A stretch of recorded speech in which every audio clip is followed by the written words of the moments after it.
Hi friends, இன்றைக்கி 90 days சேலஞ்சில் டே 27. இன்றைக்கி weight 80.1. நைட்டே வந்து நட்ஸ்லாம் வந்து ஊற வச்சுட்டேன் மார்னிங் பிரேக்ஃபாஸ்ட்டுக்கு. பாதாம், பிஸ்தா, முந்திரி, அப்புறம் பார்த்திங்கன்னா திராட்சை, வால்நட்டு, அத்திப்பழம். இன்றைக்கி வந்து எக்ஸ்ட்ரா சியா சீடு வந்து ஊற வச்சுருக்கேன். இது எல்லாத்தையும் நைட்டே ஊற வச்சுட்டு அதை வந்து மார்னிங் மிக்ஸி ஜாரில் கலந்துட்டு ஒரு கிளாஸ் பால் கலந்துட்டு அடிச்சுட்டு எடுத்துக்கலாம். பால் எல்லாமே அடிச்சுட்டு சும்மா கூட எம்டியாக சாப்பிட்லாம்.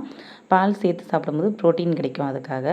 அப்புறம் லஞ்ச் பார்த்திங்கன்னா இது வந்து அடை தோசை.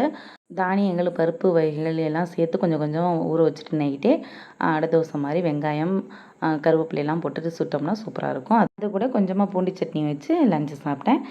டின்னர் பார்த்திங்கன்னா சிகப்பு அவல் லேசாக வந்து சுடு தண்ணி கலந்து விட்டுட்டு கொஞ்சமாக நாட்டு சக்கரை தூவி விட்டுட்டு சாப்பிட்டேன். ரொம்ப சூப்பராக இருந்துச்சு.